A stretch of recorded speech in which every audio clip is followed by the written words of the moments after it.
ya mwezi wa 5 mwaka 2026, kesi ya mwenyekiti wa Chama cha Demokrasia na Maendeleo dhidi ya Said Issa Mohamed na wenzake wawili pamoja na bodi ya wadhamini wa Chama cha Demokrasia na Maendeleo pamoja na katibu mkuu wa Chama cha Demokrasia na Maendeleo iliitwa mbele ya Jaji Ngunyale.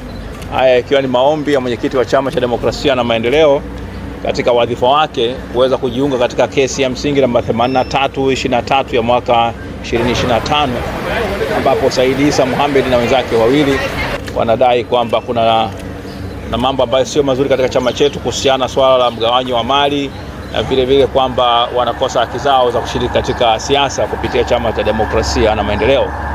Sasa kesi hii leo ilikuwa imekuja kwa ajili ya kutajwa, ni kwamba baada ya kupata wito wa mahakama kwamba kesi imepangwa leo.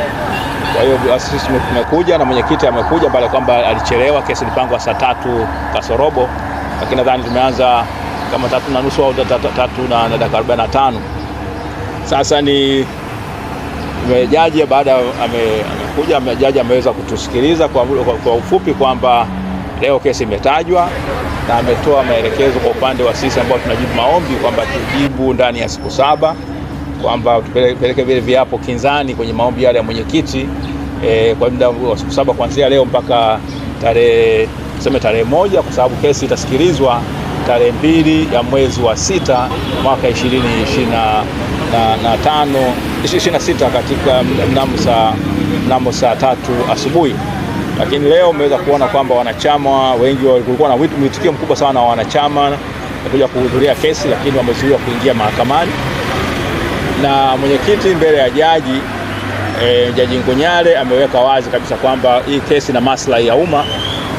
Kwa hiyo siku inapokuja tarehe 2 ya mwezi wa 6, basi kesi hii isikilizwe katika mahakama ya wazi ambayo itatoa nafasi kwa pande zote kuweza kusikilizwa. Jaji alipotuuliza kama sisi wadau wengine tulikuwa tuna chochote cha kusema, tukasema hatupingi hoja hiyo. Kwa hiyo jaji akasema atatoa maelekezo tarehe hiyo.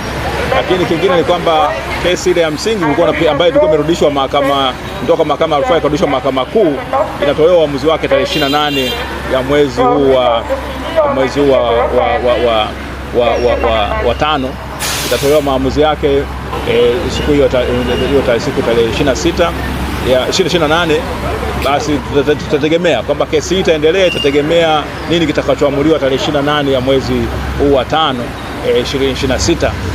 Kwa hiyo mambo bado yapo, lakini tunasema tutavuka mto tukiufikia. Kwa hiyo tarehe 20 tuangalie tarehe 28 maamuzi ya mahakama.